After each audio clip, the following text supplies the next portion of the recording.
Shalom, selamat hari Minggu, sidang jemaat yang dikasihi oleh Tuhan. Tak lupa juga kami menyapa Bapak Ibu, saudara-saudari yang baru pertama kali hadir mengikuti ibadah pada saat ini.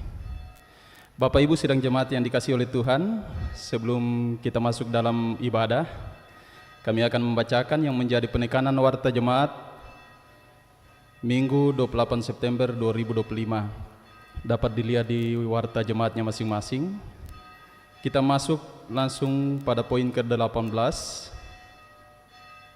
Persiapan bersama, pelayan dan liturgis ibadah keluarga dilaksanakan pada pukul 5 sore hari Senin. Kemudian poin 19, ibadah lansia jemaat Rantepao hari Senin 29 September pukul 9 pagi di Gedung Gereja Toraja Jemaat Rantepao.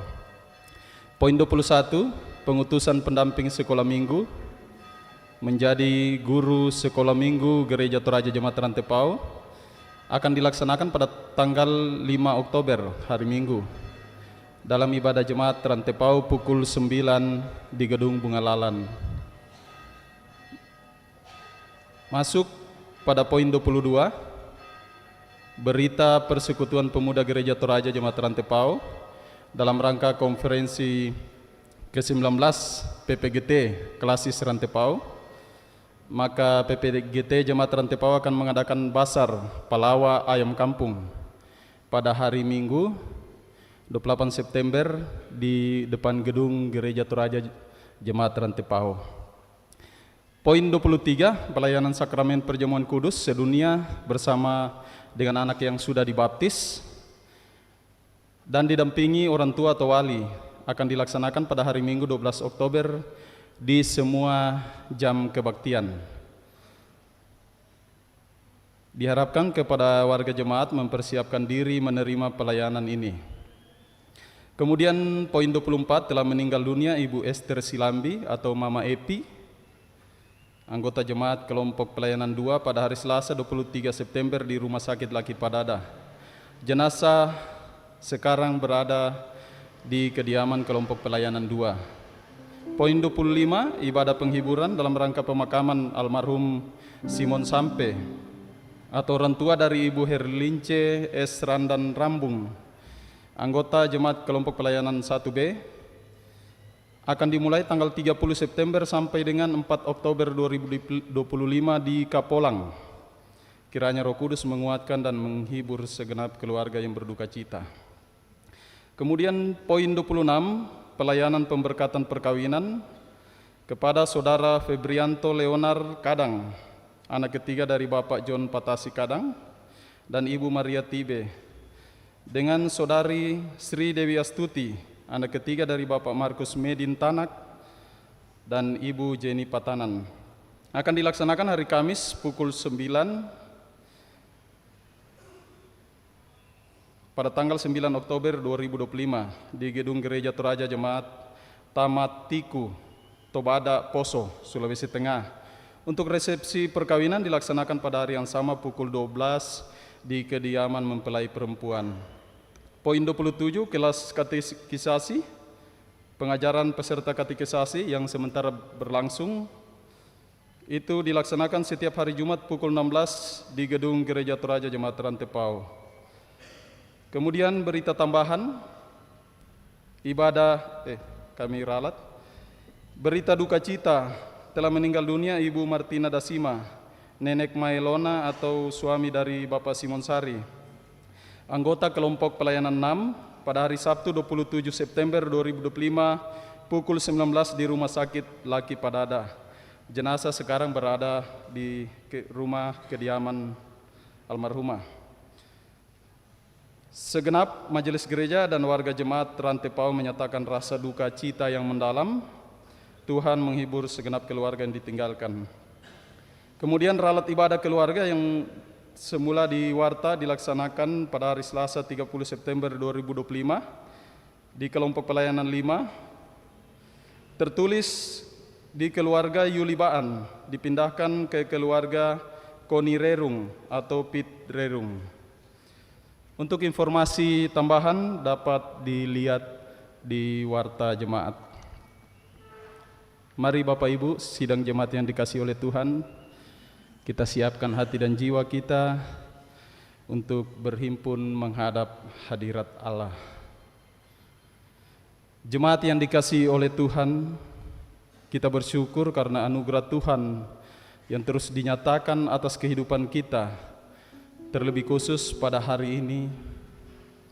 Anugerahnya lah yang memungkinkan kita menyembah dan mengagungkan Dia.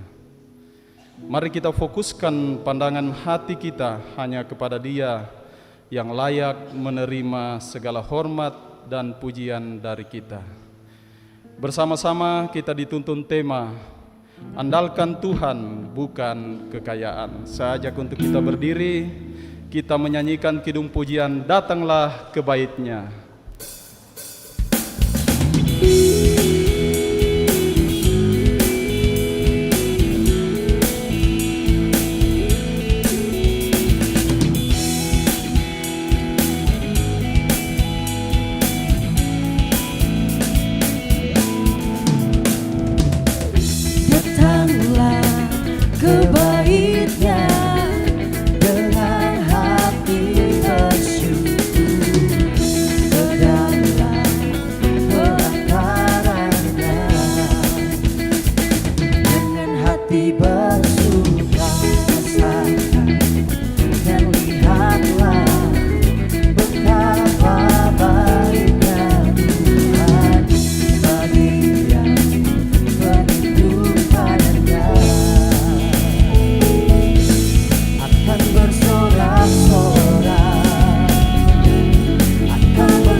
Saudara-saudara, kita laksanakan ibadah ini dalam satu pengakuan. Ibadah ini berlangsung dalam nama Bapa, Anak, dan Roh Kudus.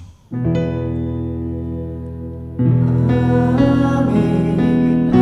amin, amin. Kasih karunia dan damai sejahtera dari Allah Bapa kita dan dari Tuhan Yesus Kristus menyertai kamu. Menyertaimu juga. Silakan duduk kembali. Di dalam masih cukup banyak tempat, Bapak Ibu, teman-teman di luar boleh masuk ke dalam.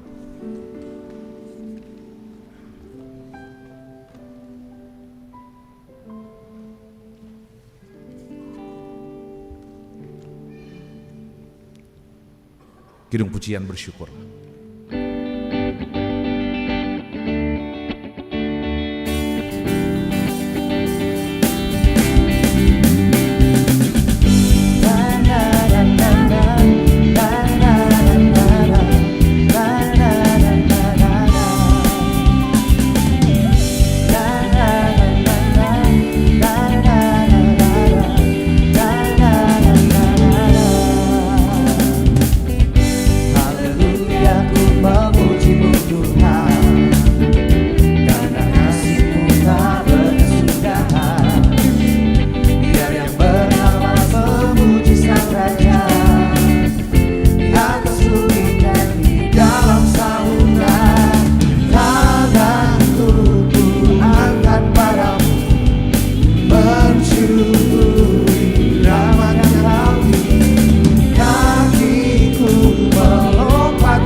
Sidang jemaat yang dikasihi oleh Tuhan, kita akan bermazmur. Kita akan membuka Alkitab kita di dalam Mazmur 91 ayat 1 sampai 6.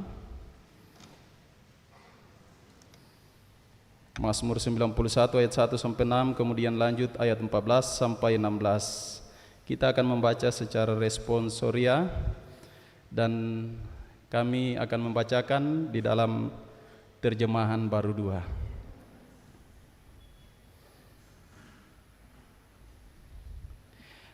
Dalam lindungan yang maha tinggi. Orang yang duduk dalam lindungan yang maha tinggi,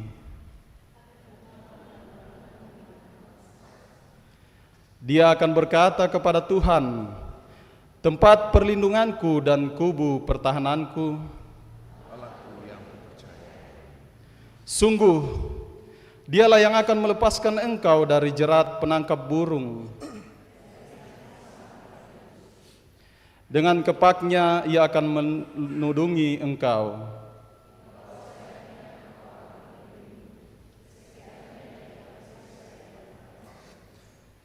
Engkau tak usah takut terhadap kengerian malam, terhadap sampar yang menyelinap di dalam gelap,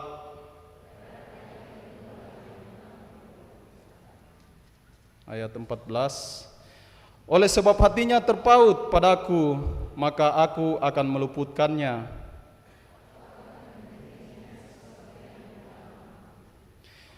Bila ia berseru kepadaku, aku akan menjawab.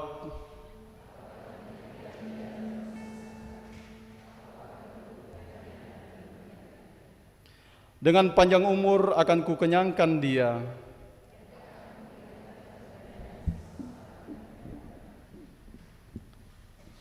Amin. Terpuji akan nama Tuhan.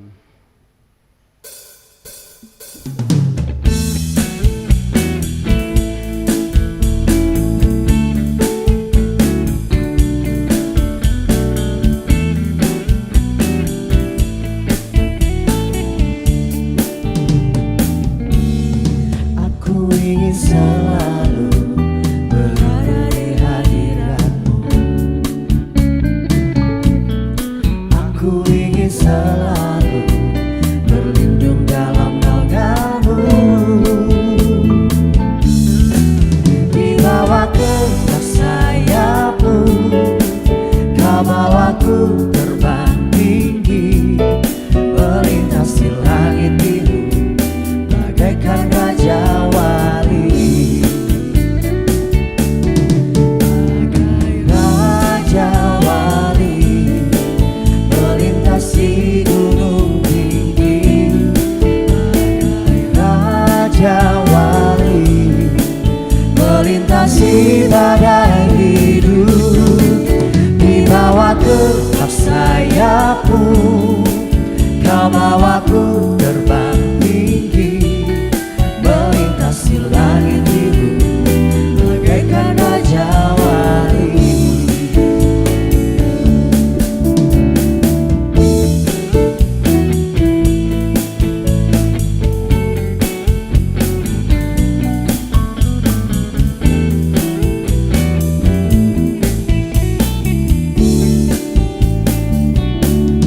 Aku ingin selalu berada di hadirat-Mu. Aku ingin selalu berlindung dalam naungan-Mu. Di bawah keras sayap-Mu, Kau bawaku terbang tinggi, melintasi langit biru bagaikan raja wali. Bagai raja wali melintasi gunung tinggi. Bagai raja wali melintasi badai hidup. Di bawah keras sayap-Mu, Kau bawaku terbang tinggi, melintasi langit biru bagaikan raja wali. Jemaat Tuhan, kita berdiri. Kita dengarkan ke-10 titah Tuhan sebagai tempat bagi kita melihat seberapa jauh diri kita mengasihi Tuhan dan juga sesama kita. Sabda Tuhan demikian, lalu Allah mengucapkan segala firman ini, Akulah Tuhan Allahmu yang membawa engkau keluar dari tanah Mesir, dari tempat perbudakan. Jangan ada padamu Allah lain di hadapanku. Jangan membuat bagimu patung yang menyerupai apapun yang ada di langit di atas atau yang ada di bumi di bawah, atau yang ada di dalam air di bawah bumi. Jangan sujud menyembah kepadanya atau beribadah kepadanya. Sebab aku, Tuhan Allahmu, Allah yang cemburu, yang membalaskan kesalahan bapa kepada anak-anaknya, kepada keturunan yang ketiga dan keempat dari orang-orang yang membenci aku. Tetapi aku menunjukkan kasih setia kepada beribu-ribu orang, yaitu mereka yang mengasihi aku dan yang berpegang pada perintah-perintahku. Jangan menyebut nama Tuhan Allahmu dengan sembarangan, sebab Tuhan akan memandang bersalah orang yang menyebut namanya dengan sembarangan. Ingatlah dan kuduskanlah hari Sabat. 6 hari lamanya engkau akan bekerja dan melakukan segala pekerjaanmu. Tetapi hari ke-7 adalah hari Sabat Tuhan Allahmu. Maka jangan melakukan suatu pekerjaan, engkau atau anakmu laki-laki, atau anakmu perempuan, atau hambamu laki-laki, atau hambamu perempuan, dan atau hewanmu, atau orang asing yang di tempat kediamanmu. Sebab 6 hari lamanya Tuhan menjadikan langit dan bumi, laut dan segala isinya, dan ia berhenti pada hari yang ke-7. Itulah sebabnya Tuhan memberkati hari Sabat dan menguduskannya. Hormatilah ayahmu dan ibumu, supaya lanjut umurmu di tanah yang diberikan Tuhan Allahmu kepadamu. Jangan membunuh, jangan berzina, jangan mencuri, jangan mengucapkan saksi dusta tentang sesamamu, jangan mengingini rumah sesamamu, jangan mengingini istrinya, atau hambanya laki-laki, atau hambanya perempuan, atau lembunya, atau keledainya, atau apapun yang dipunyai sesamamu. Demikian ke-10 titah Tuhan. Amin.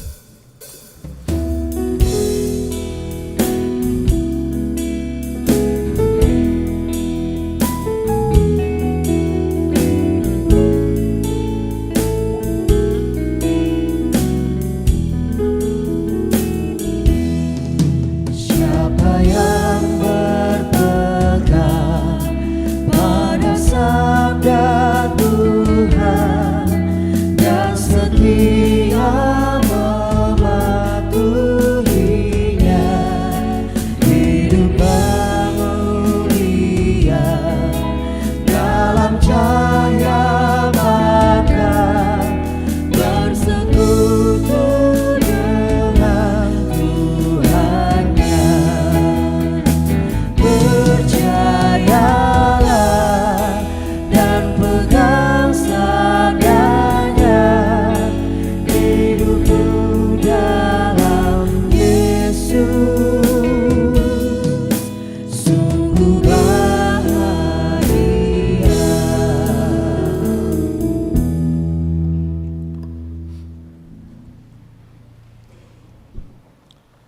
Saudara-saudara, mari kita datang mengaku dosa kita di hadapan Tuhan.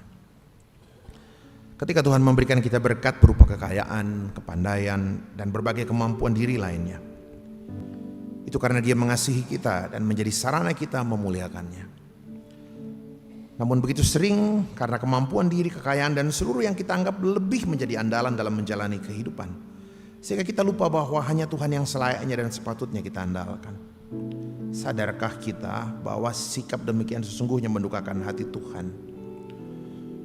Saudara-saudara, marilah dalam waktu hening sejenak kita datang menyesali segala kesalahan dan pelanggaran kita, serta percaya akan anugerah Tuhan yang selalu menopang kita.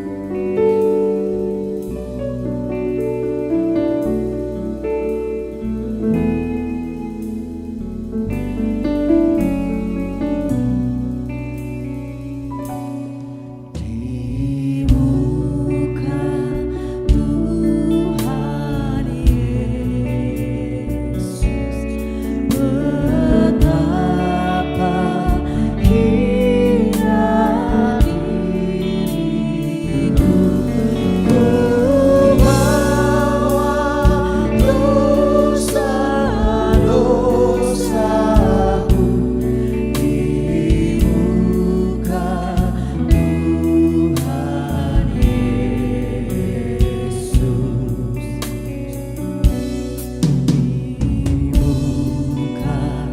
di muka Tuhan Yesus, bersungkur karena dosaku, ku buka kerinduanku di muka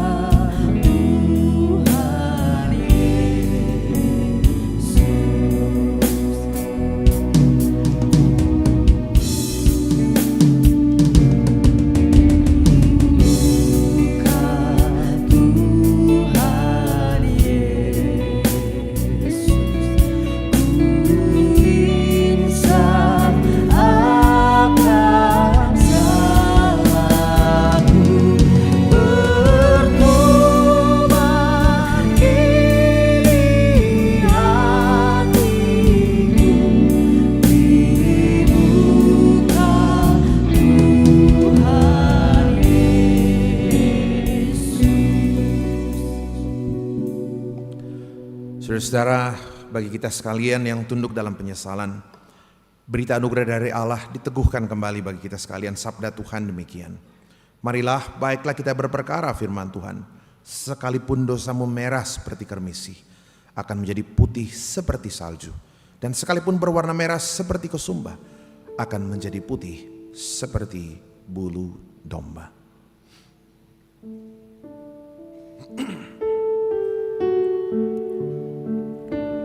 Bukan dengan kekuatanku ku dapat jalani hidupku.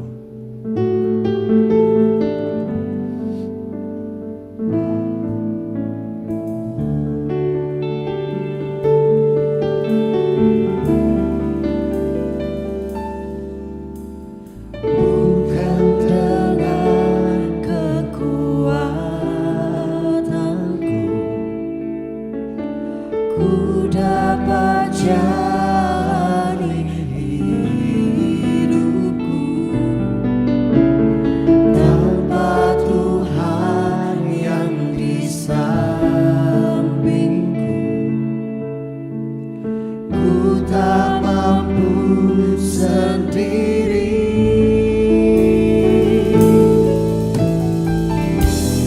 Engkaulah kuatku yang menopangku. Ku pandang wajah-Mu dan berseru, pertolonganku datang dari-Mu. Peganglah tanganku, jangan lepaskan. Kaulah harapan dalam hidup. Kita ulang pujian ini sekali lagi. Bukan dengan kekuatan, Bukan dengan kekuatan ku dapat jalani hidupku, tanpa Tuhan yang di sampingku ku tak mampu sendiri.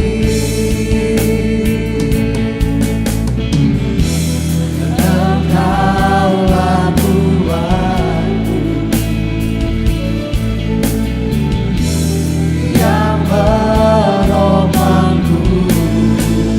Ku pandang wajah-Mu dan berseru, pertolonganku datang dari-Mu. Peganglah tanganku, jangan lepaskan. Kaulah harapan dalam hidupku.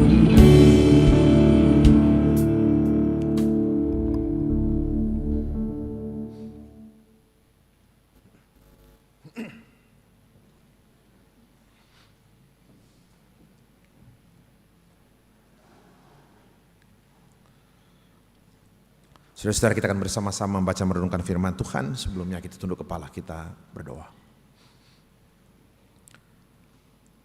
Kami bersyukur Bapa atas kasih setia-Mu yang kami tahu tak pernah usai dari kehidupan kami. Dari waktu ke waktu kami melihat jejak penyertaan Tuhan itu luar biasa, menopang, memelihara kehidupan kami. Kami mau mendengarkan isi hati Tuhan hari ini, mencoba mengerti dengan baik bagaimana Tuhan bekerja secara luar biasa dalam kehidupan kami, termasuk Tuhan menggenapi janji-Mu dalam begitu banyak ketidakpastian, kecemasan yang sering kami alami. Tolong hamba-Mu untuk menyampaikan apa yang Tuhan mau, ambil alih pemberitaan firman dari tempat ini kata demi kata, dan biarkan Tuhan, sabda Tuhan hari ini boleh ambil tempat yang terbaik di tengah-tengah kehidupan kami. Engkau berkenan menyapa kami, berbicara bagi kami, melampaui segala kelemahan, keterbatasan, bahkan ketidaklayakan hamba-Mu. Berbicaralah Bapa, berbicaralah. Di dalam nama anak Yesus Kristus kami berdoa, kami mengucap syukur. Terpuji nama Tuhan. Amin. Pembacaan kita dari Yeremia 32. Yeremia pasal 32 ayat 1 hingga ayat 3a dan dilanjutkan di ayat 6 hingga ayat yang ke-15.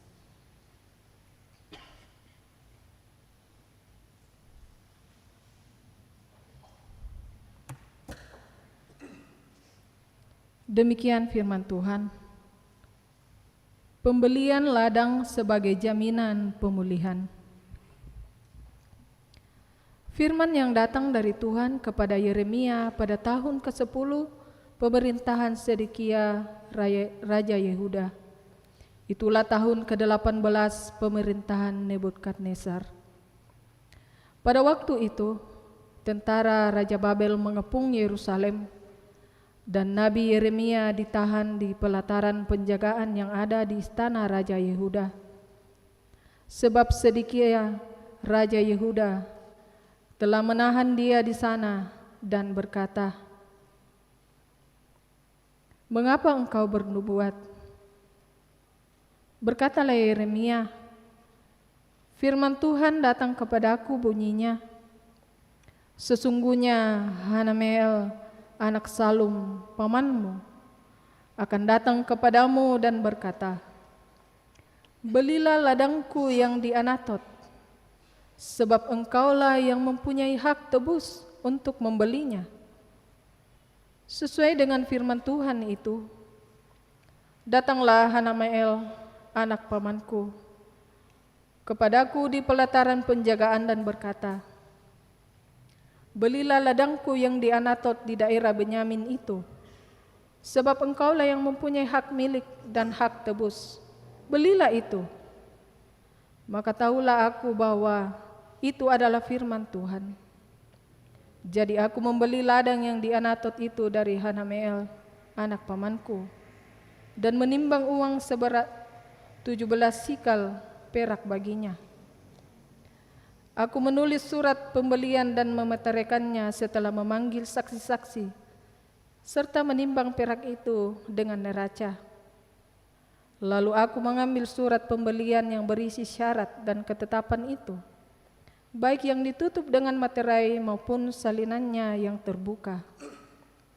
Kemudian aku memberikan surat pembelian itu kepada Baruk bin Neria bin Maseya di depan Hanameel anak pamanku, di depan para saksi yang telah menandatangani surat pembelian itu, dan di depan semua orang Yehuda yang ada di pelataran penjagaan itu. Di depan mereka aku memerintahkan kepada Baruk, kataku, beginilah firman Tuhan semesta alam, Allah Israel. Ambillah surat-surat itu, baik surat pembelian yang dimateraikan itu maupun salinan yang terbuka ini. Taruhlah semuanya itu di dalam bejana tanah liat, supaya dapat tahan lama. Sebab beginilah firman Tuhan semesta alam, Allah Israel, rumah, ladang, dan kebun anggur akan dibeli pula di negeri ini. Amin. Firman Tuhan. Pembacaan dari 1 Timotius pasal 6 ayat 6 sampai dengan yang ke-19. Memang kesalehan itu kalau disertai rasa cukup memberi keuntungan besar. Sebab kita tidak membawa apapun ke dalam dunia dan kita pun tidak dapat membawa apa keluar. Asal ada makanan dan pakaian, cukuplah. Namun mereka yang ingin kaya terjatuh ke dalam pencobaan, ke dalam jerat, dan ke dalam berbagai nafsu yang hampa dan mencelakakan, yang menenggelamkan manusia ke dalam keruntuhan dan kebinasaan. Sebab akar segala kejahatan ialah cinta uang, dan karena memburu uanglah beberapa orang telah menyimpang dari iman dan menyiksa dirinya dengan berbagai duka. Engkau, hai manusia kepunyaan Allah, jauhilah semuanya itu. Kejarlah keadilan, kesalehan, kesetiaan, kasih, kesabaran, dan kelembutan. Bertandinglah dengan benar dalam pertandingan iman dan rebutlah hidup yang kekal. Untuk itulah engkau telah dipanggil dan telah engkau ikrarkan ikrar yang benar di depan banyak saksi. Di hadapan Allah yang memberikan hidup kepada segala sesuatu dan di hadapan Kristus Yesus yang telah mengikrarkan ikrar yang benar itu juga di muka Pontius Pilatus, kuperingatkan kepadamu.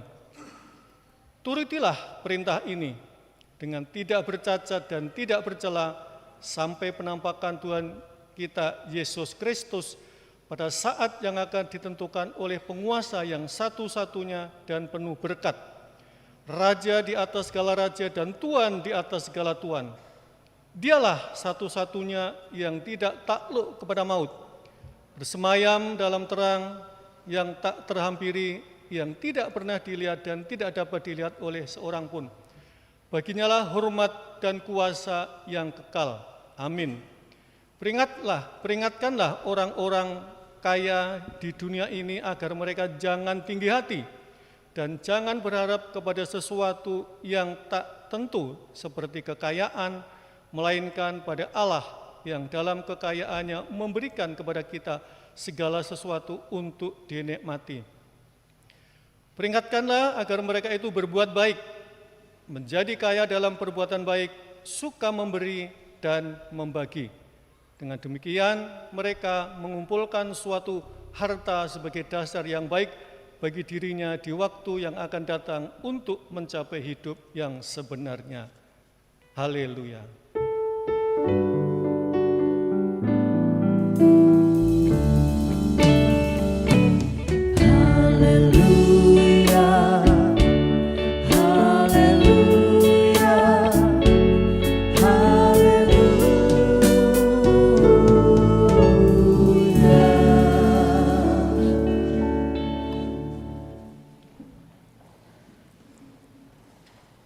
Saudara-saudara, bacaan Injil hari ini dari Injil Lukas pasal 16. Saya baca ayat 19 sampai ayatnya yang ke-31. Injil Lukas pasal 16 ayat 19 sampai ayatnya yang ke-31. Ini cerita yang hanya ada di Injil Lukas. Disebut biasa bahan khas Lukas, dan Lukas itu banyak sekali bicara soal orang kaya dengan harta kekayaannya. Saya bacakan, saudara-saudara. Ada seorang kaya yang selalu berpakaian jubah ungu dan kain halus, dan setiap hari ia bersukaria dalam kemewahan.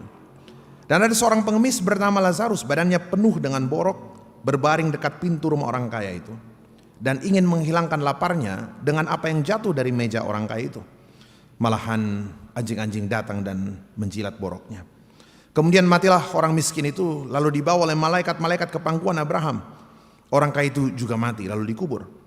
Dan sementara ia menderita sengsara di alam maut, ia memandang ke atas, dan dari jauh dilihatnya Abraham dan Lazarus duduk di pangkuannya. Lalu ia berseru, katanya, "Bapak Abraham, kasihanilah aku. Suruh Lazarus supaya ia mencelupkan ujung jarinya ke dalam air dan menyejukkan lidahku, sebab aku sangat kesakitan dalam nyala api ini." Tetapi Abraham berkata, "Anak, ingatlah bahwa engkau telah menerima segala sesuatu, segala yang baik sewaktu hidupmu, sedangkan Lazarus segala yang buruk. Sekarang ia mendapat hiburan dan engkau sangat menderita. Selain daripada itu, di antara kami dan engkau terbentang jurang yang terseberangi, supaya mereka yang mau pergi dari sini kepadamu ataupun mereka yang mau datang dari situ kepada kami tidak dapat menyeberang." Kata orang itu, "Kalau demikian, aku minta kepadamu, Bapa, supaya engkau menyuruh dia ke rumah ayahku, sebab masih ada 5 orang saudaraku, supaya memperingati mereka dengan sungguh-sungguh, agar mereka jangan masuk kelak ke dalam tempat penderitaan ini." Tetapi kata Abraham, "Ada pada mereka kesaksian Musa dan para nabi. Baiklah mereka mendengarkan kesaksian ini." Jawab orang itu, "Tidak, Bapak Abraham. Tetapi jika ada seseorang yang datang dari antara orang mati kepada mereka, mereka akan bertobat." Kata Abraham kepadanya, "Jika mereka tidak mendengarkan kesaksian Musa dan para nabi, mereka tidak juga akan mau diyakinkan sekalipun oleh seorang yang bangkit dari antara orang mati." Saudara-saudara, demikian Injil Yesus Kristus. Amin. Kures sumanga puang.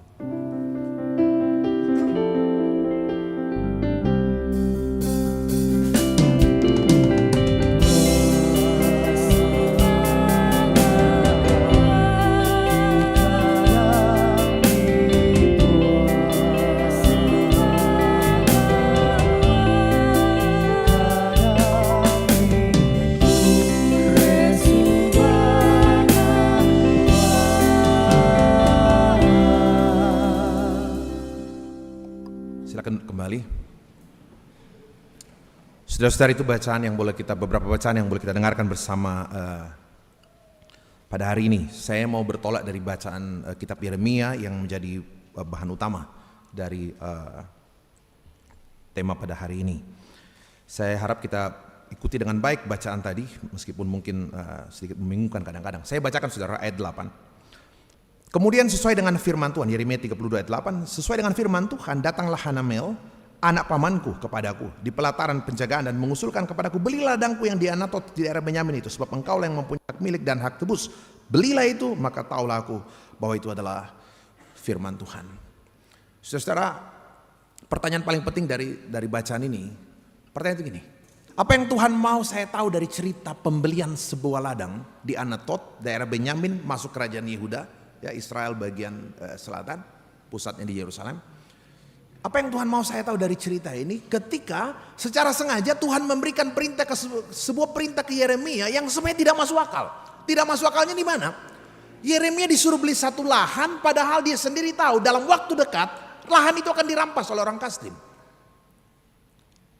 Yeremia sudah bernubuat di ayat sebelumnya kan. Dan Yeremia tahu dalam waktu dekat Yerusalem akan runtuh, kerajaan Yehuda akan takluk ke Babel, dan tanah yang disuruh dia dibeli, yang disuruh Yeremia untuk beli, Yeremia tahu dalam waktu dekat itu akan dirampas oleh orang Kasdim. Pertanyaannya, apa yang Tuhan mau saya tahu? Apa yang Tuhan mau Yeremia perlihatkan kepada umat Tuhan, kepada kita semua, ketika sekali lagi Tuhan meminta dia membeli sebuah lahan, membeli sebidang tanah yang dia tahu sebenarnya tanah itu akan jadi masalah. Percuma saya beli, sebab dalam waktu dekat Yehuda akan hancur, Yerusalem akan hancur, dan tanah yang saya beli pasti akan dirampas oleh orang Kasdim. Dia tahu, dan dia disuruh membeli sebuah tanah yang dia tahu dalam waktu dekat akan dirampas oleh orang. Apa yang Tuhan mau saya ketahui dari peristiwa ini, saudara-saudara. Tanah itu kan, beli tanah itu ribet sekali. Kalau kita beli tanah ada sertifikatnya, dicek dulu di BPN, dicek dulu. Pertama dicek, tak syarat karena double sertifikatnya. Jadi kalaupun ada sertifikat belum menjamin juga tuh. Ada namanya kan cek sertifikat, dibawa ke BPN diperiksa dulu, cek sertifikatnya, double apa enggak nih. Yang kedua, tasyar karena di papentoyan, jangan-jangan sementara di bank, yang saya pegang fotokopinya, aslinya ada di bank itu. Atau yang ketiga, jangan-jangan lagi dalam sengketa keluarga. Jadi tanah itu ribet sekali. Tanah bisa membuat saudara bersaudara saling gugat ke pengadilan. Karena persoalan tanah, saudara bersaudara bisa rusak hubungannya. Gara-gara tanah orang bisa gugat menggugat, gusur menggusur. Karena tanah tuh. Tanah, saudara-saudara, buat orang Yahudi itu nahala, pusaka. Nahala itu bahasa Ibrani, pusaka. Nanti kalau Bapak Ibu baca beberapa bagian di kitab Bilangan, misalnya kitab Ulangan, kenapa penting sekali tanah buat orang Israel? Tanah itu milik pusaka. Pusaka dari Tuhan, karena langsung Tuhan yang bagikan mereka waktu itu kan. Waktu mereka masuk ke negeri perjanjian, semua dapat tanah kecuali suku Lewi. Pendeta gak dapat tanah gitu loh. Jadi pendeta gak usah punya tanah kira-kira gitu. Semua suku dapat. Dan Tuhan bilang karena itu milik pusaka, maka tidak boleh berpindah ke suku yang lain. Pada Nena sama bagian tidak boleh berpindah kepada suku yang lain. Ya, makanya tadi kalau baca dia bilang ada sepupumu Hanamel, anak pamanmu, dia mau jual tanahnya, kau yang punya hak tebus. Jadi kalau dulu orang Israel tidak punya uang dan punya sebidang tanah, dia tidak boleh jual ke sembarang orang.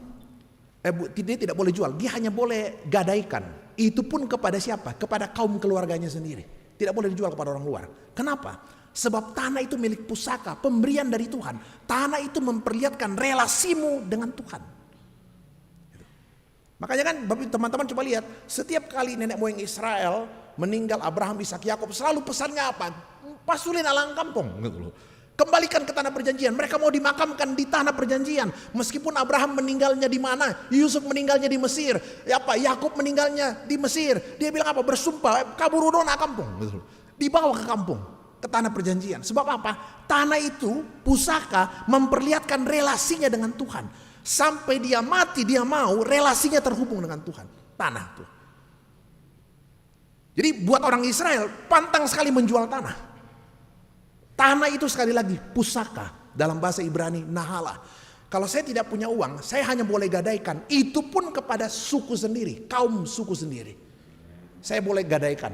Nanti kalau saya punya uang, saya boleh tebus kembali. Kalau saya tidak pernah punya uang Pak Pendeta, tak terusengku. Oh, ada jalan keluarnya. Ketika tahun Yobel tiba, tahun ke-50, tahun Yobel, tahun ke-50 itu tahun setelah 7 kali 7 sahabat. 7 kali 7 49, masuk tahun 50. Ketika tahun 50 tiba, apa yang terjadi? Tahun Yobel, seluruh tanah yang digadaikan ke orang harus dikembalikan kepada pemilik sebelumnya, pemilik aslinya. Jadi kayak dikocok ulang lah, di Pesulen Nasang tahu. Apa yang Tuhan mau perlihatkan? Tuhan tidak mau ada orang yang tidak punya akses terhadap sumber kehidupan. Tuhan mau setiap orang punya relasi dengan Tuhan lewat tanahnya. Nah, jadi saudara-saudara, soal tanah itu jadi penting sekali. Nah, pertanyaannya hari ini, apa yang Tuhan mau saya pahami? Ya. Makanya saya bilang kadang juga orang tua aja kadang terlalu sering gampang jual tanahnya, gitu. Apalagi di dalam pesta di Balukom.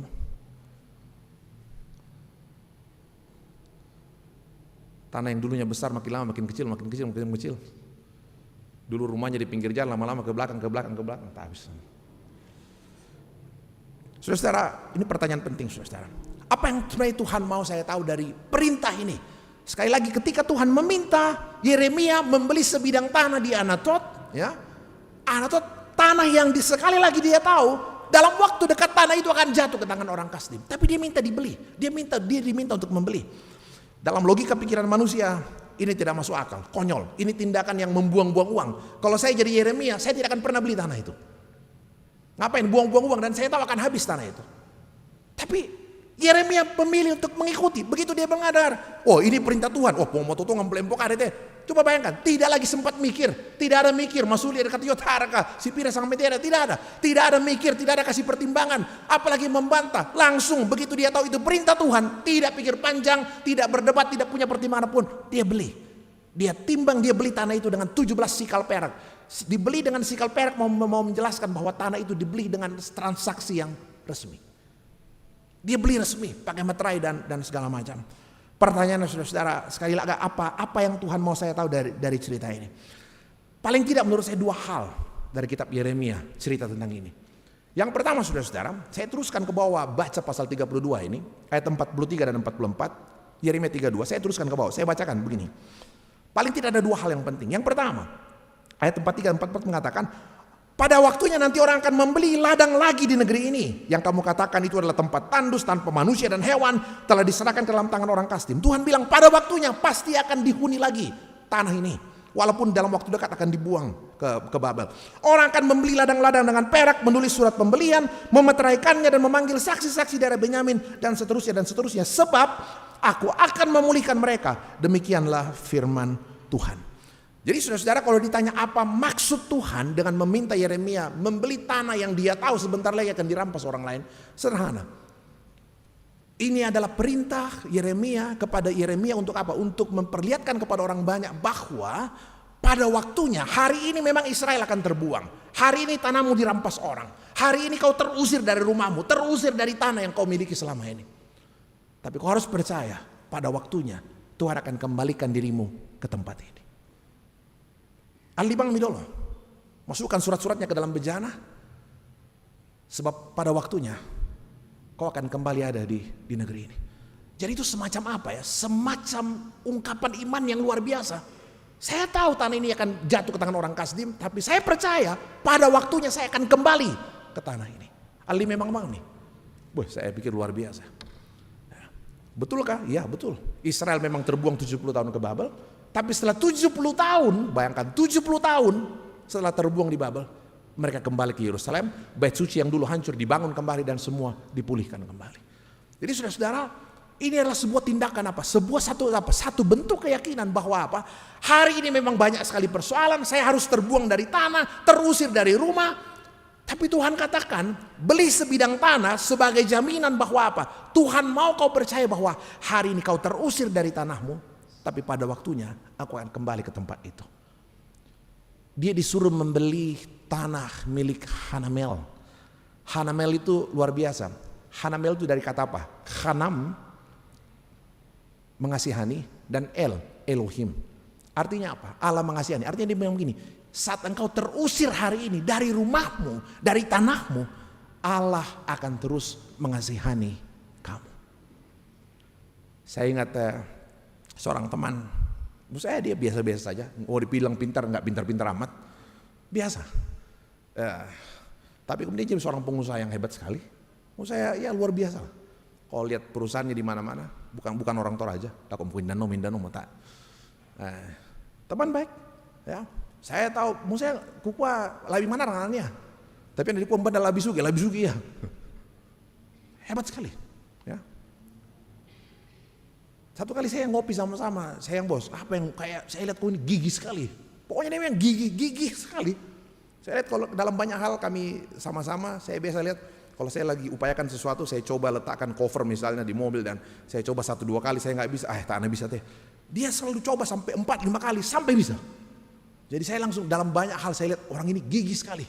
Satu kali saya duduk, saya bilang bos, apa? Dia bilang, apa pendeta, saya ini tidak pintar-pintar amat loh. Ya nilai juga rata-rata 7 lah, 7,5, 8, puji Tuhan gitu. Tapi satu kali dia bilang apa? Yang buat saya itu trauma Pak pendeta, dan membuat saya kerja keras hari ini sebab apa?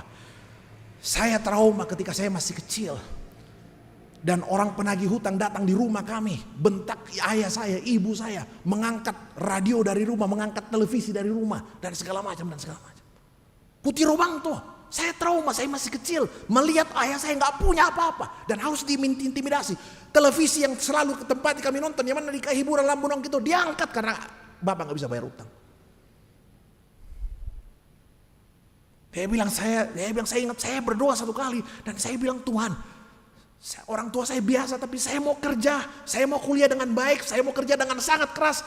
Dia tinggalkan kampung halamannya pergi ke Jakarta dan Tuhan mulai pekerjaan yang luar biasa itu. Orang tuanya ayahnya masih hidup dan saya pernah ketemu sangat sederhana. Luar biasa. Satu kali Tuhan pulihkan. Itu keyakinan saudara-saudara. Nah saudara-saudara yang kekasih di dalam Tuhan Yesus Kristus. Jadi pembelian tanah ini adalah satu jaminan bahwa saya tahu akan ada kesulitan di depan. Saya tahu tanah ini akan diambil orang. Saya tahu saya akan terusir dari tanah. Saya tahu saya akan terusir dari rumah ini. Tapi saya sangat percaya di dalam segala kesulitan hari ini Allah akan terus mengasihani sampai hidup kami boleh dipulihkan kembali seperti semula. Dan Bapak Ibu saudara-saudara, saya pikir umat Israel sudah belajar banyak dari perjalanan panjang nenek moyang mereka. Sejak mereka terbentuk sebagai satu bangsa, keluar dari Mesir, saya biasa pikir-pikir luar biasa bangsa ini. Mereka harus berjalan di padang gurun 40 tahun. 40 tahun di padang gurun. Padang gurun itu simbol apa? Padang gurun itu simbol kekeringan. Tidak ada tanah yang tetap. Sebab apa? Selama 40 tahun mereka harus berjalan. Mereka harus berjalan. Tidak punya tempat tinggal, tidak punya rumah tetap. Selama 40 tahun mereka hidup sebagai pengembara di padang gurun. 40 tahun.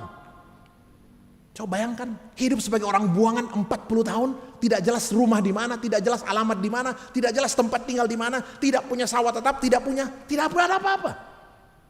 40 tahun. Itu sejarah Exodus Israel keluar dari Mesir menuju negeri perjanjian.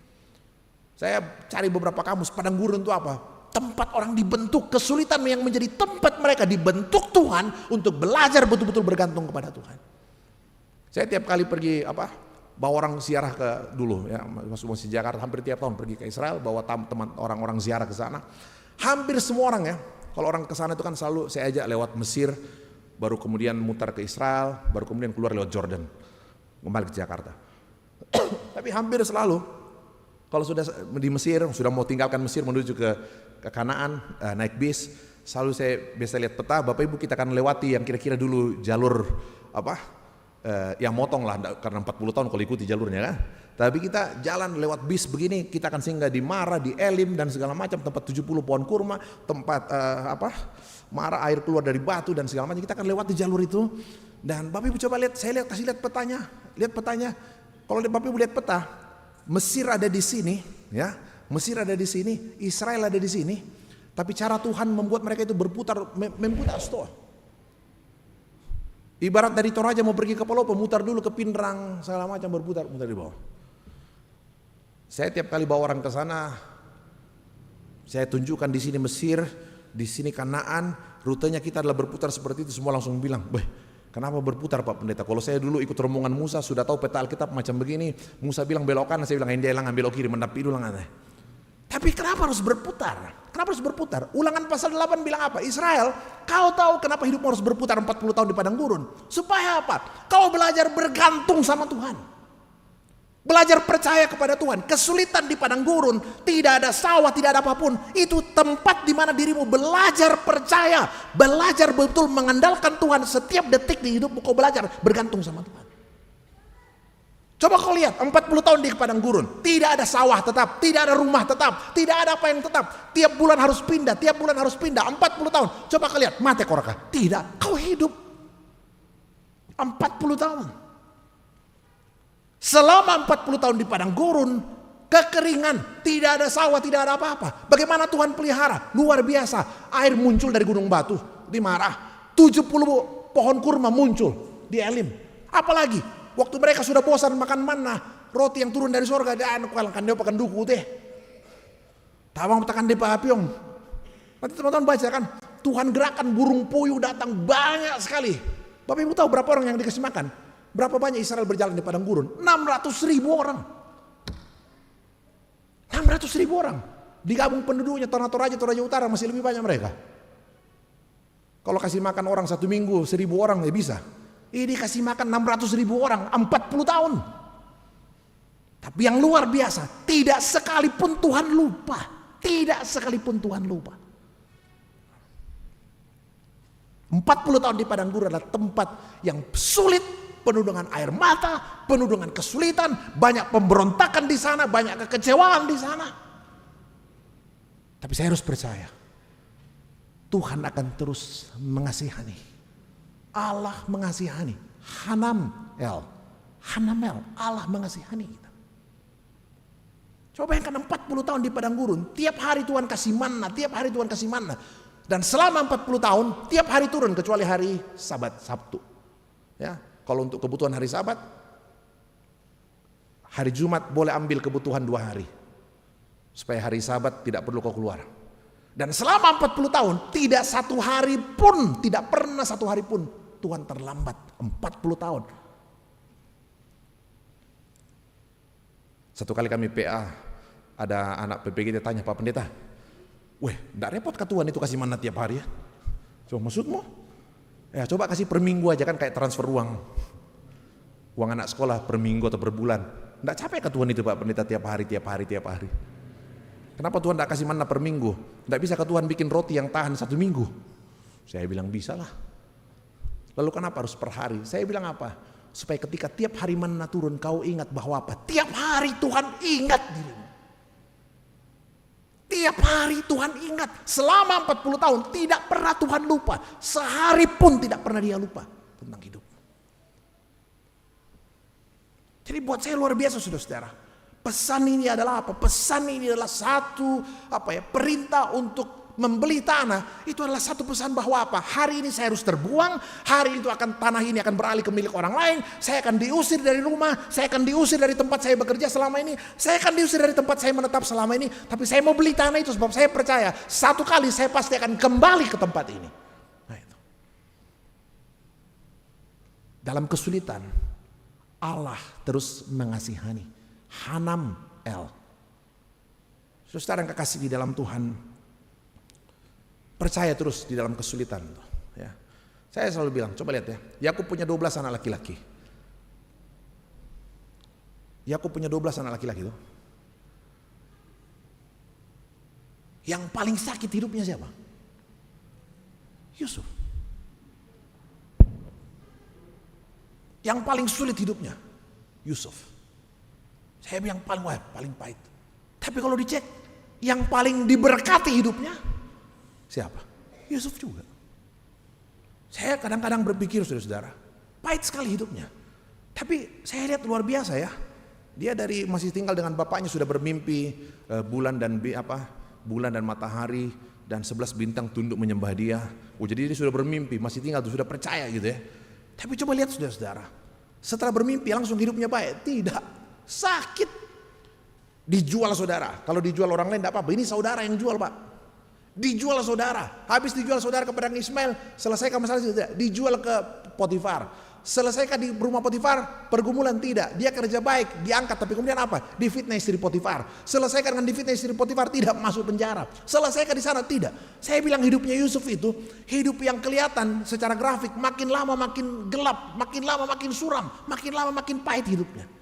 Sampai ketika tiba satu titik pemulihan, Tuhan angkat hidupnya ke tempat yang terbaik, tempat yang bahkan tidak pernah dia bayangkan sebelumnya. Saudara-saudara, tindakan Yeremia adalah satu ungkapan iman bahwa apa? Sesulit apapun hidup hari ini, saya percaya hari ini saya terbuang, saya terusir dari rumah, saya terusir dari tengah-tengah keluarga, tapi saya tahu akan ada titik pemulihan. Akan ada waktu pemulihan. Itu yang pertama, saudara-saudara. Yang kedua menurut saya, ini soal kekayaan. Ketika Yeremia tidak lagi berpikir, pokoknya Tuhan bilang beli, langsung dia beli. Tamu datang itu saya karena dia keluarkan perak 17 shikal dan kemudian langsung beli tanah itu. Saya bilang ini pesan paling penting kalau lihat Injil Lukas 1 Timotius 2 bacaan yang lain. Pesan paling penting adalah apa? Tuhan mau ajarkan kita, pakai seluruh hartamu sesuai dengan apa yang Tuhan kehendaki. Jadi jangan lagi bilang, oh misingkau kamu dapat di tanah, singkir kami kita enggak. Dipakilala nah. No singkir kamu nah, singkir kami nah. Sering kayak gitu kan. Makanya tadi Bapak coba lihat ya, orang kalau sudah dirasuki uang, lihat tadi orang kaya itu ya. Waktu dia sudah menderita di atas, dia bilang apa? Kau dedikator Lazarus nase ngelompok kadang itu dulu, kasih tahu masih ada saudaraku beberapa orang kasih di rumah, tolong kasih tahu jangan nanti dia kayak saya. Apa Tuhan bilang? Bapak Abraham bilang, ada Alkitab di sana, ada kesaksian dari Lukas ya pandita jong. Diton perengi pandita. Orang kaya itu bilang apa? Wah, sing asyami. Kalau Lazarus orang mati bangkit kasih tahu mereka pasti dia dengar. Apa jawab Tuhan? Kalau mereka tidak mau percaya pada kesaksian Alkitab dan perkataan para pelayan Tuhan, para nabi, nami minda lompok kadang ini, dia tidak akan pernah percaya. Saya cuma bilang coba lihat ya, ketika mammon harta itu merasuk dalam pikiran orang, luar biasa. Baru-baru ada anak muda yang saya tahu terjerat judi online ratusan juta. Jumlah yang saya pikir-pikir, waduh, coba saya punya tabungan sebanyak itu ya. Terjebak judi online 700 atau 800 juta tuh. Gila kan? Coba bayangkan. Lah biarin aku digarakan Banuatina. Kapan kembalinya uang ini? Kita setengah mati kerja, kadang belum dibayar gajinya. Setengah mati kita cicilan panci belum selesai dan segala macam. Coba bayangkan tuh. Saya bilang luar biasa, kok bisa gitu loh. Luar biasa itu kekuatan Mammon. Injil Lukas saudara memperlihatkan bagaimana kekuatan uang itu. Injil Lukas itu berkali-kali memperlihatkan. Tadi saya bilang di awal, Injil Lukas itu perlihatkan banyak sekali cerita dalam Injil Lukas. Khas Lukas artinya cerita yang hanya ada di Lukas, yang memperlihatkan tentang cerita orang-orang kaya dengan harta kekayaannya. Ya kan? Baik yang positif maupun yang negatif. Yang tadi yang negatif, tuh yang kita baca. Ya, ada lagi yang negatif yang main. Siapa? Orang muda yang kaya. Ingat cerita itu kan? Lukas 18. Orang muda yang kaya dia datang ketemu Tuhan. Tuhan, guru, apa yang harus aku berbuat supaya aku beroleh hidup yang kekal? Apa jawab Tuhan? Oh, hormati orang tuamu. Oh, beres Tuhan dari dulu. Tiap bulan saya kirimkan uang. Waktu meninggal kutunuan tenong, makan nasi toh. Bikin ini. Oh, dari sekolah minggu sudah. Oke, semua sudah Tuhan. Apa kata Tuhan Yesus? Misa apa kurang? Satu lagi yang kurang, itu apa? Jual hartamu, bagikan kepada orang miskin. Apa jawabnya? Wata oya tahu. Mamurin atau suruh gapain musuh bagi-bagi sengku. Wata masuk satu. Coba bayangkan susah. Nanti baca cerita itu dalam Injil Lukas pasal 18 ya. Jual harta bagikan kepada orang miskin. Wah tahu ya toh. Waktu dia bilang begitu apa jawab Tuhan Yesus? Alangkah sulitnya apa? Orang kaya masuk ke dalam kerajaan sorga. Alangkah sulitnya orang kaya masuk ke dalam kerajaan sorga. Yang bilang begitu siapa? Tuhan Yesus. Alangkah sulitnya orang kaya masuk ke dalam kerajaan sorga. Lebih mudah apa? Lebih mudah seekor onta masuk lubang jarum daripada apa? Daripada orang kaya masuk ke dalam kerajaan surga. Sulit sekali orang kaya masuk surga. Lebih mudah siapa? Lebih mudah unta masuk lubang jarum daripada orang kaya masuk kerajaan surga. Yang bilang begitu siapa? Tuhan Yesus. Kalau Tuhan Yesus yang bilang tongan berkata-tarka, betul? Kalau Tuhan Yesus yang bilang orang kaya susah masuk surga, betulkah itu? Betul? Ada yang ragu-ragu. Pasti budak tersugi jong tena ragu-ragu. Kalau Tuhan yang bilang sulit orang kaya masuk surga, lebih mudah seekor unta masuk lubang jarum daripada orang kaya masuk surga, kira-kira betul itu? Betul. Masih mau kaya? Atau kan nanti? Biar kita berjelas dulu. Siapa yang mau kaya? Angkat tangan dulu yang mau kaya.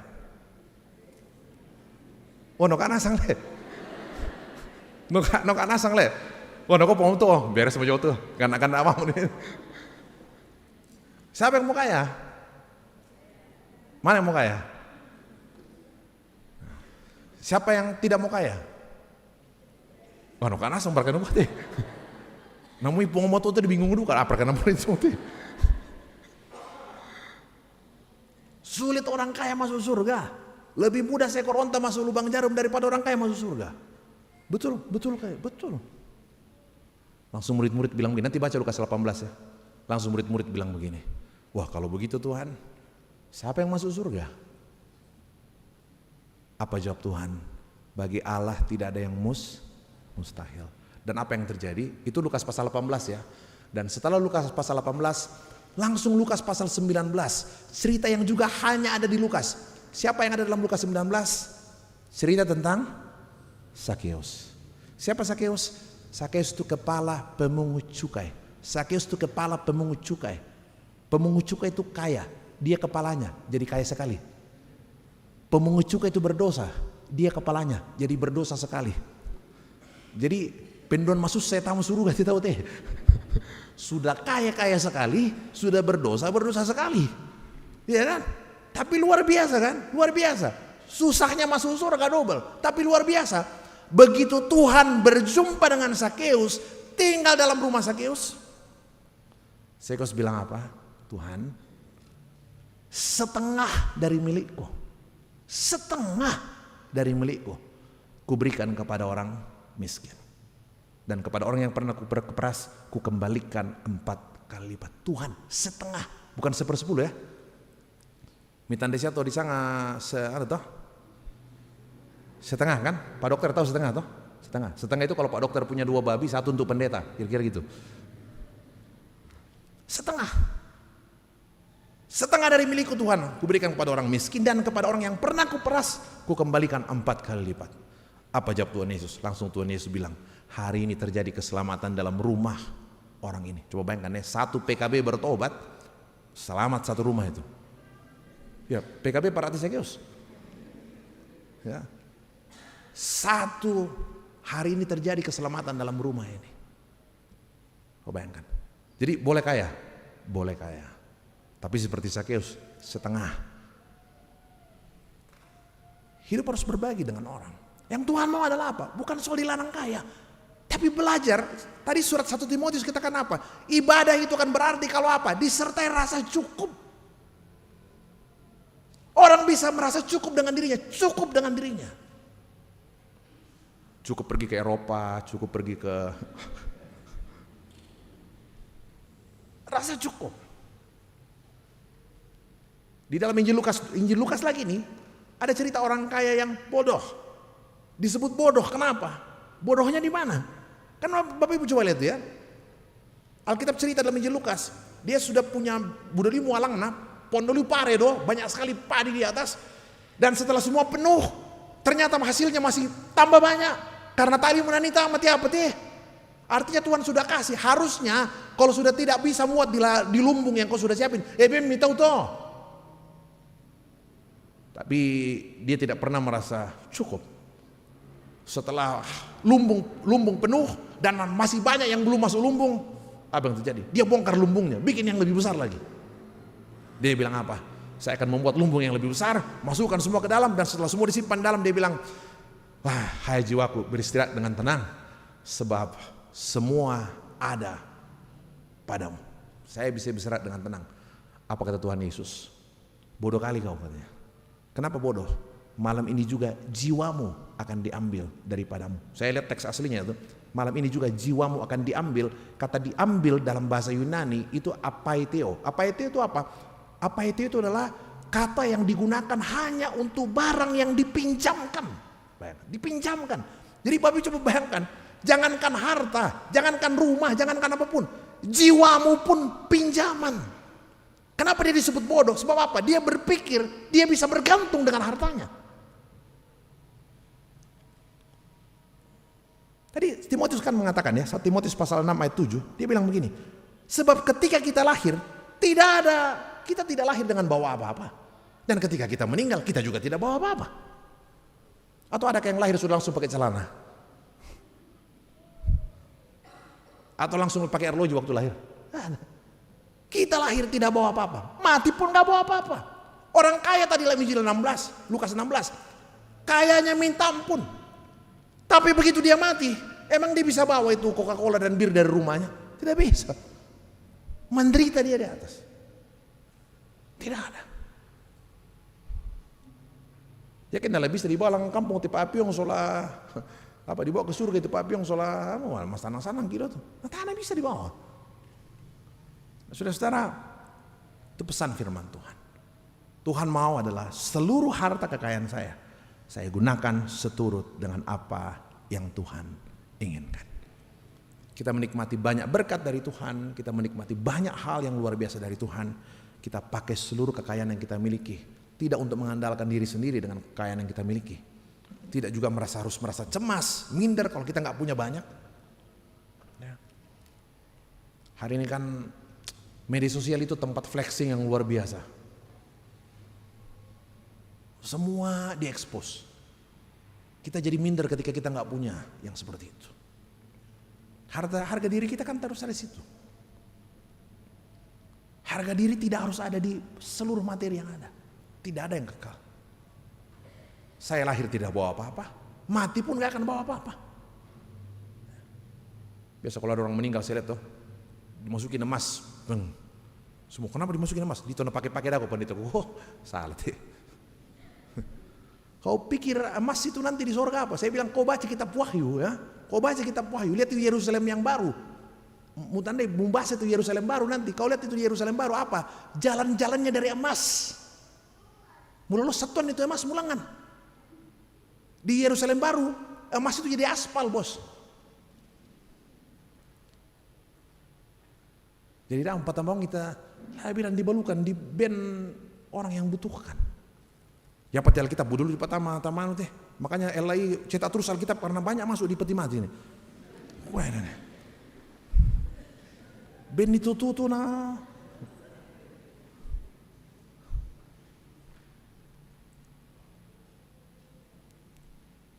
Ada saya lucukan. Jangan kasih masuk jangan kasih masuk ke Alkitab ke petinya nenek. Kenapa? Bisa enggak jangan. Kenapa kamu ini kurang ngajar? Jangan, nggak bakalan dibaca. Kenapa? Ya memang nenek nggak bisa baca dari dulu katanya. Mula 4 taman nih. Saudara Tuhan menolong kita dengan segala hal yang Tuhan karuniakan bagi kita. Kita hidup untuk kemuliaan bagi nama Tuhan. Kita percaya Hanamel, Allah mengasihani dalam kesulitan hidup kita. Ada waktu pemulihan yang Tuhan karuniakan. Tuhan menolong, Tuhan memberkati saudara-saudara sekalian. Kita masuk dalam saat teduh sejenak.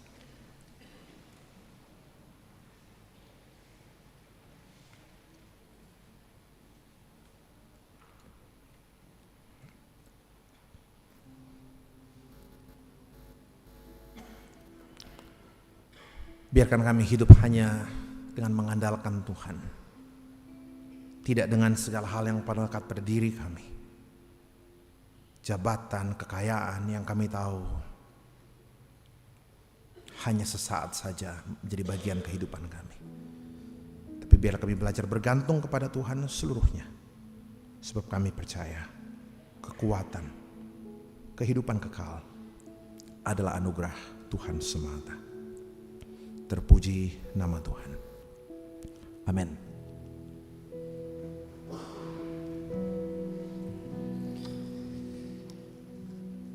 Sidang jemaat yang dikasihi oleh Tuhan, mari kita siapkan persembahan kita sebagai tanda ungkapan syukur kita kepada Tuhan.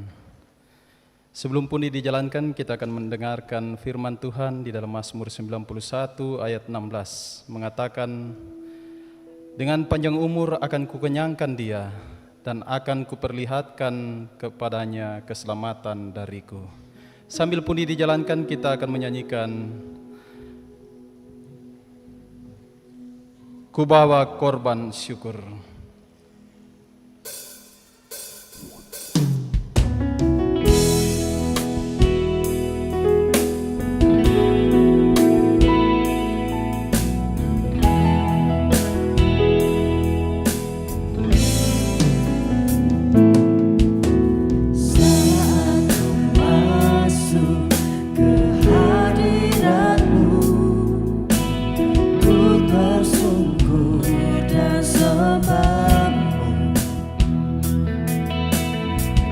Persembahkan korban syukurku yang terbaik bagimu.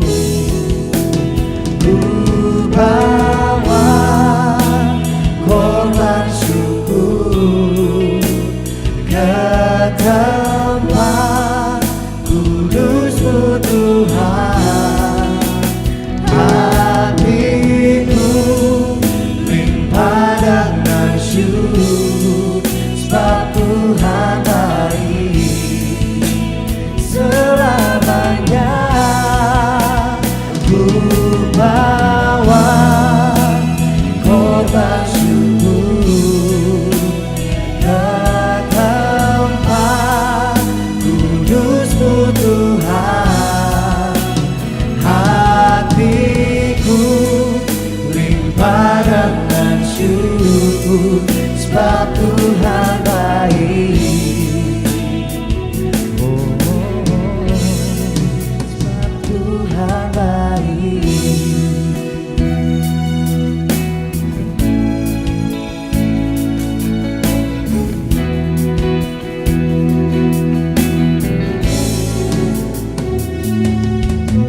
Saat ku masuk ke hadirat-Mu, ku tersungkur dan sembah-Mu. Ku persembahkan korban syukurku yang terbaik bagimu. Ku bawa korban syukur ke tempat kudus-Mu Tuhan. Hatiku limpah dengan syukur, sebab Tuhan baik selamanya. Ku bawa korban syukur ke tempat kudus-Mu Tuhan. Hatiku limpah dengan syukur, sebab Tuhan baik. Oh, sebab Tuhan baik.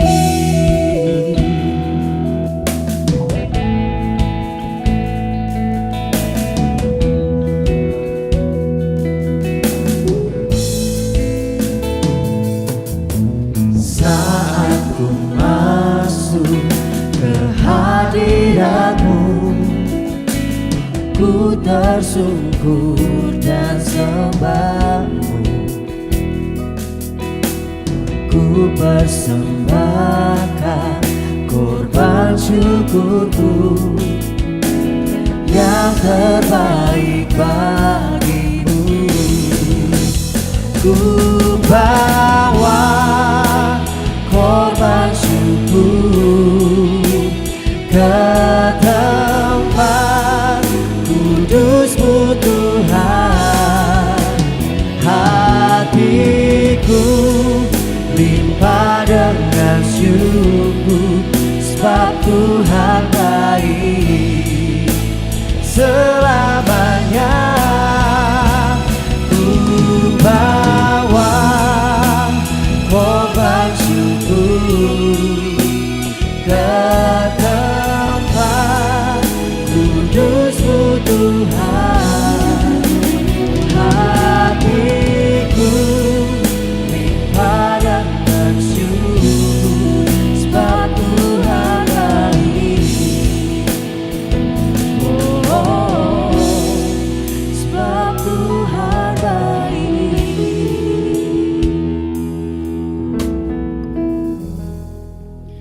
Bapak Ibu Saudara-saudari kekasih Tuhan, kami akan buka lelang pada malam hari ini. Ini akan digunakan untuk tim sejarah Jemaat Rantepao. Kami langsung buka, ada 2 bungkus, 2 kotak kue. Ada 3 macam dalam satu kotak. Bisa ada yang buka harga?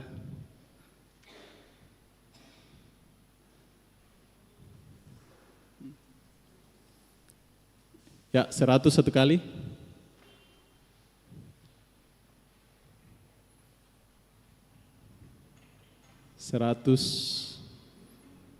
Satu kali.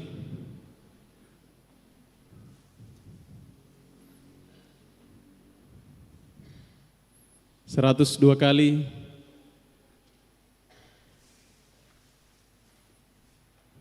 103 kali. Biar saya ini. Masih yang sama. 51 kali. 101 kali. 102 kali. 151 kali. 152 kali. 153 kali.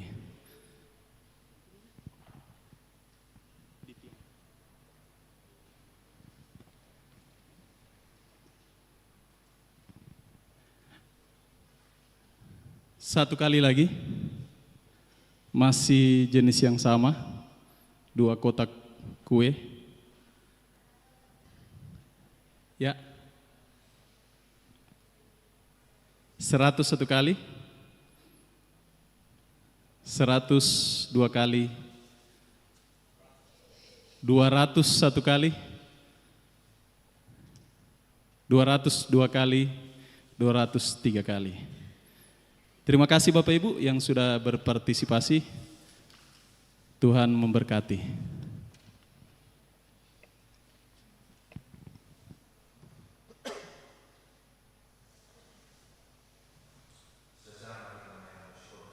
Kita berdoa.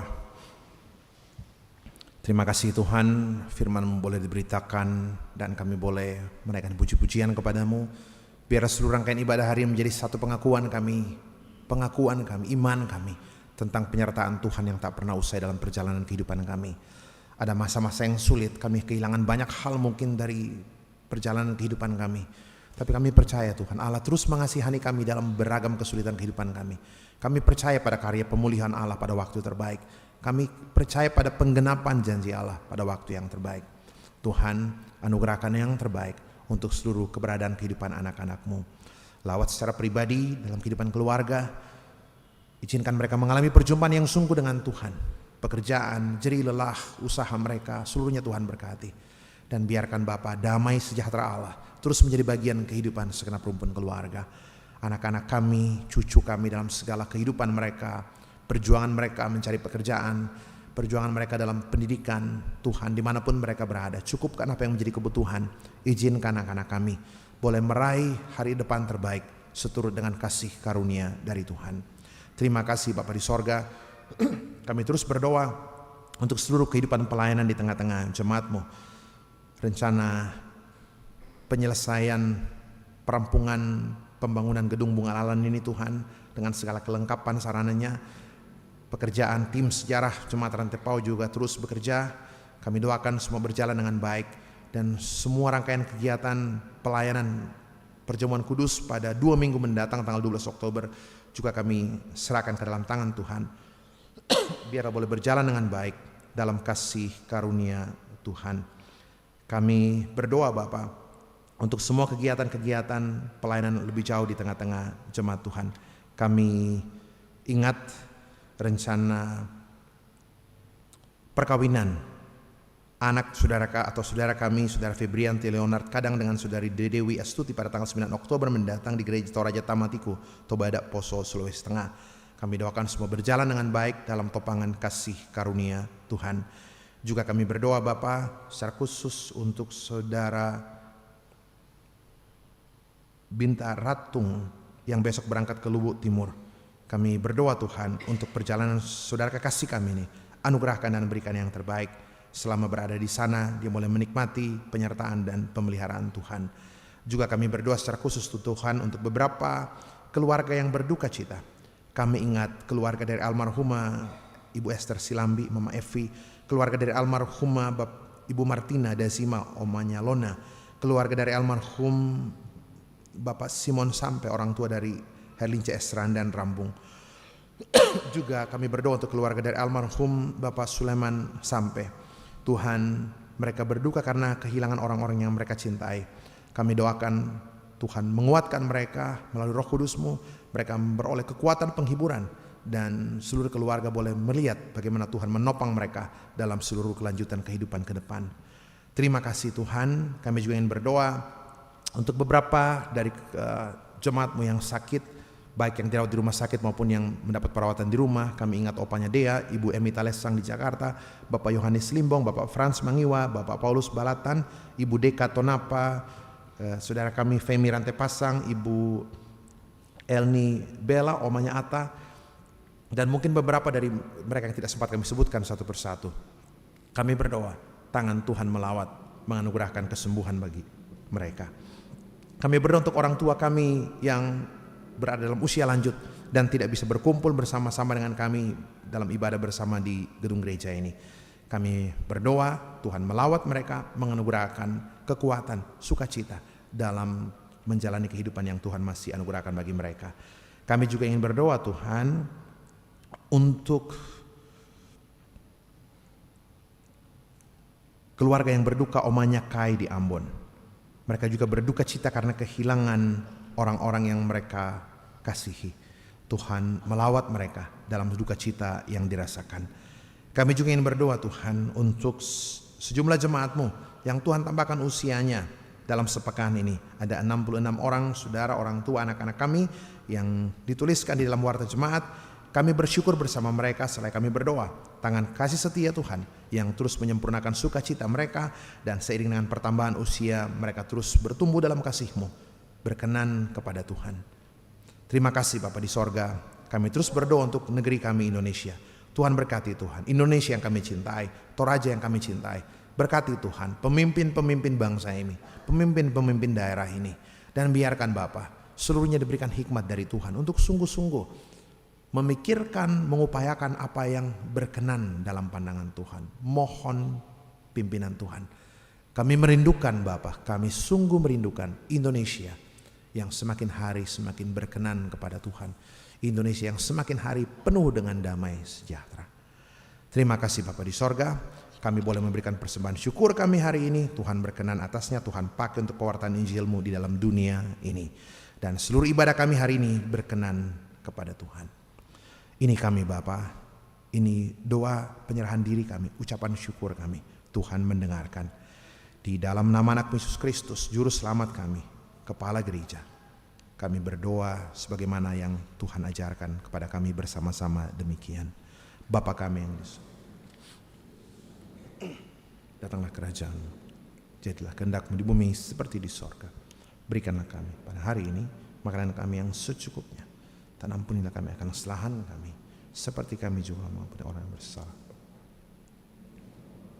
Cobaan, tapi lepaskan kami daripada yang jahat, karena Engkau yang punya kerajaan dan kuasa dan kemuliaan sampai selama-lamanya. Amin. Jemaat Tuhan, kita berdiri. Dengarkanlah petunjuk hidup baru. Sabda Tuhan mengatakan, turutilah perintah ini dengan tidak bercacat dan tidak bercelah sampai penampakan Tuhan kita Yesus Kristus. Amin. Bapa, Kau mendengar seruan hatiku.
Bapa kekal mulia, Kau hadir di sini, memulihkan hati, menyembuhkan yang terluka, bukan tenang bersamamu Bapa. Kita ulang pujian ini, Bapa Kau mendengar.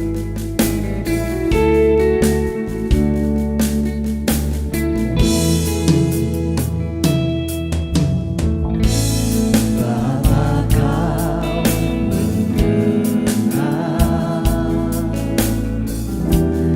seruan hatiku, tak pernah Kau lepaskan dari kasih-Mu.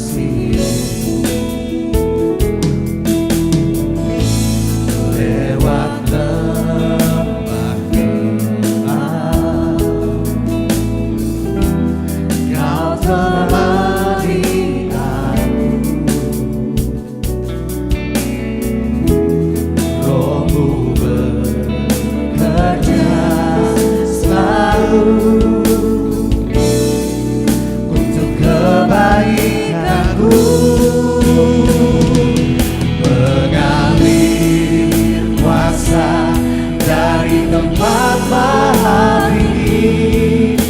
Bapa kekal mulia, Kau hadir di sini, memulihkan hati, menyembuhkan yang terluka, bukan tenang bersamamu Bapa.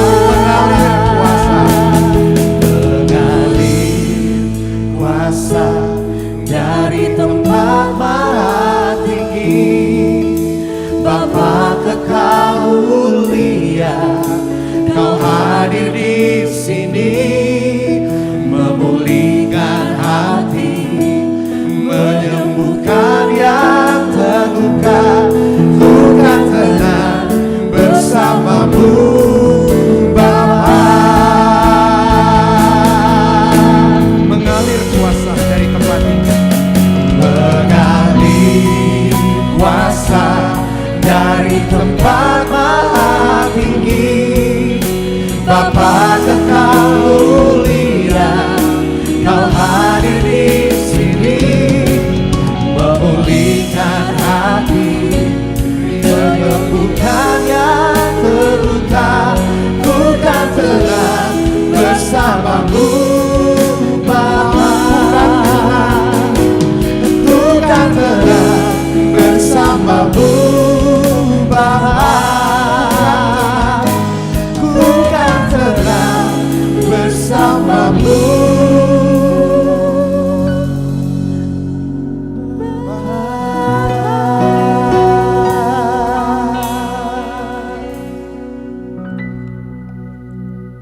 Saudara-saudara jemaat Tuhan, pergilah dengan sukacita menjalani kehidupan yang sungguh-sungguh mengandalkan Tuhan setiap saat. Arahkan hati pikiranmu kepada Tuhan, buka hatimu dengan penuh kesungguhan dan kerendahan, terimalah berkat-Nya. Tuhan memberkati engkau dan melindungi engkau. Tuhan menyinari engkau dengan wajah-Nya dan memberi engkau kasih karunia. Tuhan menghadapkan wajah-Nya kepadamu dan memberi engkau damai sejahtera. Amin. Bersyukur kepada Tuhan atas firman yang sudah disampaikan oleh hamba-Nya, Bapak Pendeta Alfred Anggui. Tuhan memberkati pelayanan Bapak Pendeta selanjutnya. Mari Bapak Ibu, kita nyanyikan pujian syukur kita kepada Tuhan dengan nyanyian syukur dasar dari yang kuharapkan.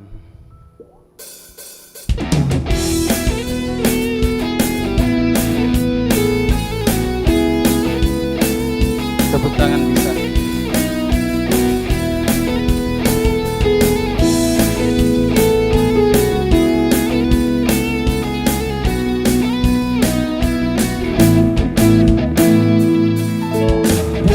dari yang kuharapkan,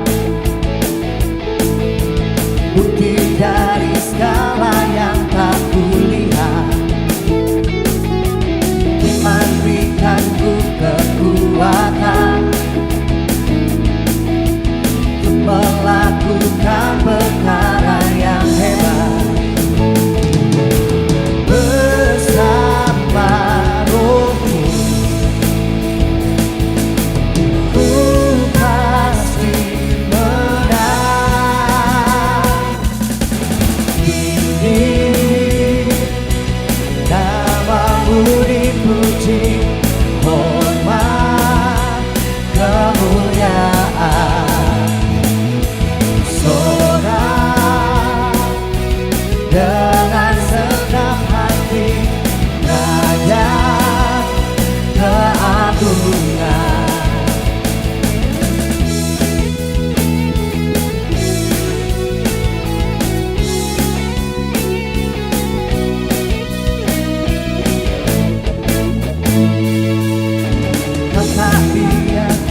cobaan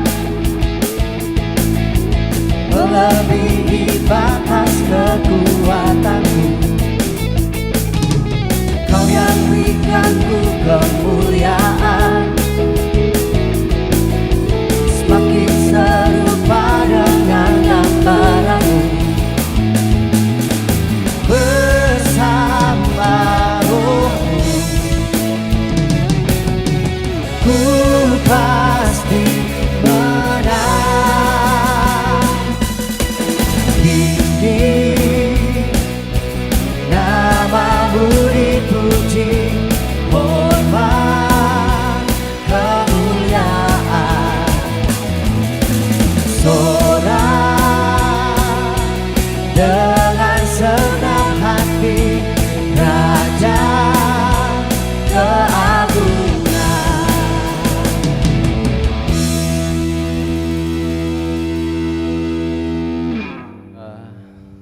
Waktu teduh sejenak.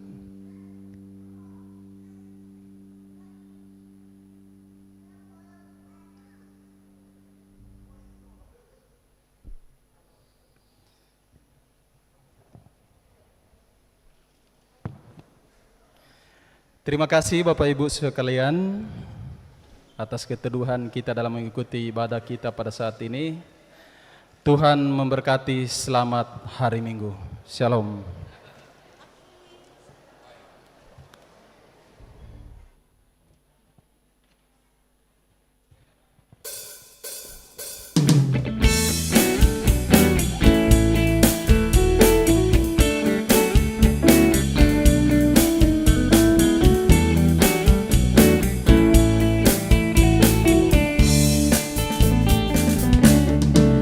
Ku ingin selalu berada di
Saat ku masuk ke hadiratmu, ku tersungkur dan sembahmu. Ku persembahkan korban syukurku yang terbaik bagimu. Ku bawa korban syukur ke tempat kudus-Mu Tuhan. Hatiku limpah dengan syukur, sebab Tuhan baik selamanya. Ku bawa korban syukur ke tempat kudus-Mu Tuhan. Hatiku limpah dengan syukur, sebab Tuhan baik. Oh, sebab Tuhan baik.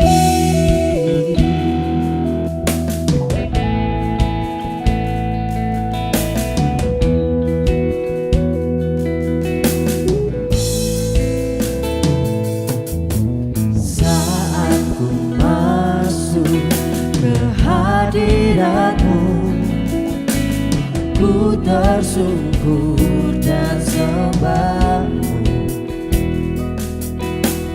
Ku persembahkan korban syukurku yang terbaik bagimu. Ku bawa korban syukur ke tempat kudus-Mu Tuhan. Hatiku limpah dengan syukur, sebab Tuhan baik selamanya. Ku bawa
kuasa dari tempat maha tinggi. Bapa kekal mulia, Kau hadir di sini, memulihkan hati, menyembuhkan yang terluka. Ku kan kenal bersamamu Bapa.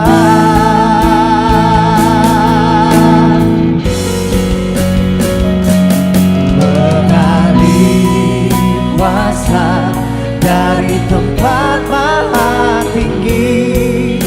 Bapa kekal mulia, Kau hadir di